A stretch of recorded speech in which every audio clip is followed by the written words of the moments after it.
주요 뉴스입니다. 공주시 공예품, 관광기념품 공모전의 시상식이 열렸습니다. 제4기 공주시 주민참여예산위원회 위촉식이 거행됐습니다. 제29회 신바람 정책톡톡 토론회가 개최됐습니다.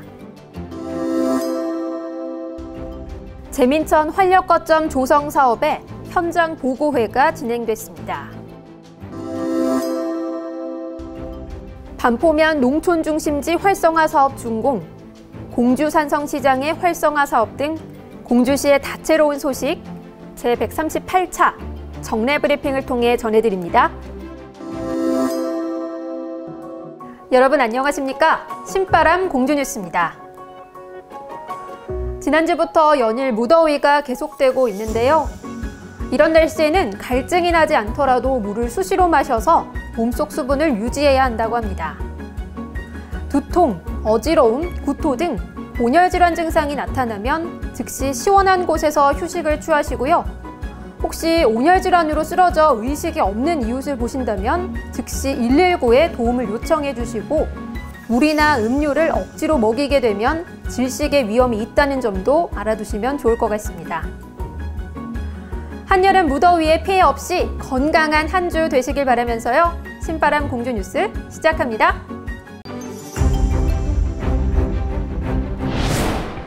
공주시 관광기념품 공모전과 공예품 경진대회의 시상식이 열렸습니다.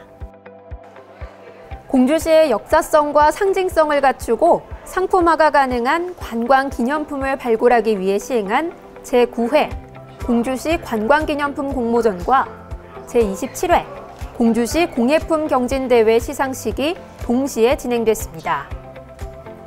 공모전에서는 공주와 백제의 대표적인 문화재들의 형상을 본떠 만든 스마트폰 케이스와 그립톡이 대상을 수상했으며 총 21팀이 입상했습니다. 공예품 경진대회에서는 인화 식기 세트가 대상을 차지했으며 총 25점이 입상했습니다. 총 46점의 선정작은 모두 지난 26일까지 고마 컨벤션홀에서 1차 전시가 진행됐으며 오는 30일까지는 시청 1층 신바람 북카페에 전시될 예정입니다. 공주시의 예산 편성에 주민이 직접 참여하는 주민참여예산위원이 구성됐습니다. 주민참여예산제는 예산 과정에 주민의 참여를 보장해 예산의 투명성과 책임성을 제고하고 실질적인 재정 민주주의를 구현하기 위한 제도인데요. 공주시의 제4기 주민참여예산위원회 위촉이 지난 21일 진행됐습니다. 이날 위촉식에서는 공개 모집위원과 추천위원을 포함한 총 60명의 신규 위원이 위촉됐습니다. 제4기 주민참여예산위원은 오는 2023년 6월까지 활동할 예정입니다. 위촉식을 마친 후 주민참여예산위원회는 총회를 열어 임원 선출 및 운영 계획 보고 등의 시간을 가졌습니다. 지난 19일 공주시가 제29회 신바람 정책톡톡 토론회를 개최했습니다. 이번 신바람 정책톡톡 토론회는 공주시의 대중교통 체계 개선을 주제로 관계자 및 학부모와 학생 대표가 참석한 가운데 진행됐는데요. 토론회 시작에 앞서 공주시는 대중교통 정책의 기본 방향 및 적합한 준공영제 도입 방안을 제시했습니다. 토론회에서는 봉황중과 공주 생명과학고 시내버스 노선 신설, 친절하고 안전한 운행 서비스, 탄천 간선지선 체계 환승 도입에 따른 이용 불편 최소화 등의 논의가 진행됐습니다. 공주시는 이번 용역 결과와 시민 의견을 수렴해 내년 상반기 중 시내버스 노선 개편에 나설 예정이라고 밝혔습니다. 공주시 제민천 활력거점 조성 사업의 현장 보고회가 열렸습니다. 제민천을 중심으로 원도심의 활기를 불어넣기 위해 진행되고 있는 제민천 활력거점 조성 사업의 중간 보고를 위한 자리가 마련됐습니다. 지난 19일 하숙마을 담소방에서 진행된 이번 현장 보고회는 대통사지 체험관, 트래블 라운지, 공주문학관 건립에 대한 관계자들이 모여 제작 및 설치 용역 진행사항 보고를 진행했는데요.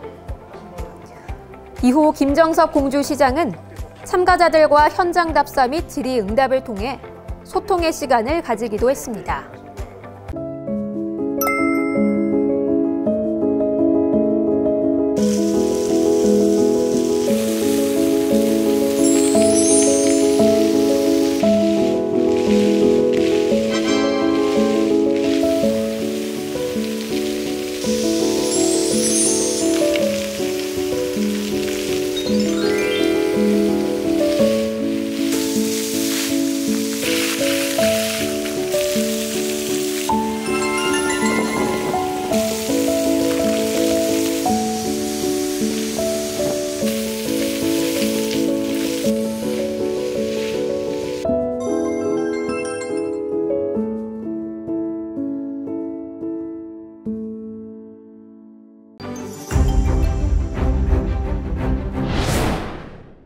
제138차 정례 브리핑 소식 전해드립니다.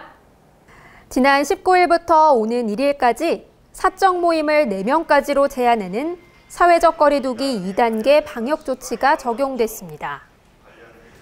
이번 조치는 수도권 확진자 급증과 여름 휴가철 지역 이동이 많은 점을 고려해 시행됐는데요. 공주시는 불필요한 모임이나 외출을 자제하시고 마스크 착용 등 방역 수칙을 철저히 준수해 주시기 부탁드린다고 당부했습니다. 한편 공주시가 코로나19 장기화로 고용 충격이 큰 취약계층을 중심으로 한시적 공공 일자리를 제공하는 2021 희망근로 지원 사업을 추가 진행합니다. 만 18세 이상 근로 능력이 있는 취업 취약계층을 대상으로 코로나19 예방접종 대상자 확인, 예진표 작성 안내, 체온 측정 등의 업무를 진행할 예정이며 자세한 내용은 공주시청 경제과 및 각 읍면동 행정복지센터에서 확인이 가능합니다. 공주시가 민선 7기 3주년 선도복지 분야의 성과 발표를 진행했습니다. 활력 있는 지역사회를 추구해온 공주시는 동현지구 스마트 창조도시 개발 등의 새로운 성장벨트 구축, 백제왕도 핵심 유적 보존, 관리사업 추진단 이전, 중앙소방학교 이전 등 공공기관 개원을 적극 지원하고 있습니다. 또한 농촌 인프라 구축, 원도심 재생사업, 농업인 수당, 행복바우처 등의 시민 편의를 위한 사업도 진행했습니다. 공주시는 앞으로 2040 중장기 종합발전 계획 수립, 강남 지역 도시재생 뉴딜 사업, 강북 신도시 개발 스마트 창조도시 조성 등 다양한 지역사회 분야의 사업을 추진할 예정입니다. 지난 2017년 농림축산식품부 공모사업 선정으로 시작된 반포면 농촌중심지 활성화 사업이 올해 준공을 앞두고 있습니다. 반포 문화센터 신축 등 기초생활기반시설 확충 및 경관 개선, 주민 역량 강화 사업까지 포함하는 이번 반포면 농촌중심지 활성화 사업은 면소재지 거점지구의 공공시설을 집중화해 주민의 삶을 향상하는 데 목표를 두고 있는데요.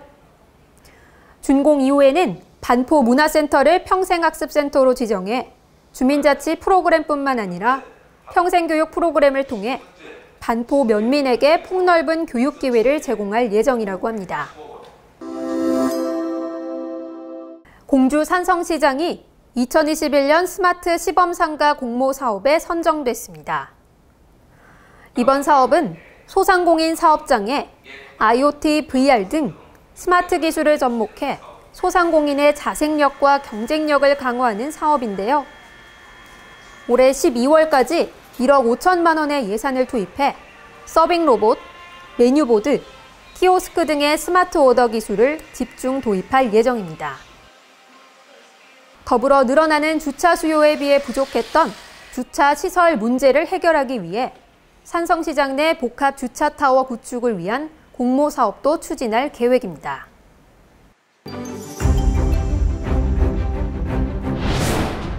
공주시 취업 정보입니다. 주식회사 웅진에서 콜센터 상담원을 채용합니다. 주식회사 솔브레인 에이셀드에서 전기전자 부품 조립 및 검사원을 모집합니다. 사회복지법인 경천에서 간호조무사를 찾습니다. 이번 주 신바람 공주뉴스는 여기까지입니다. 함께해 주신 시민 여러분 고맙습니다.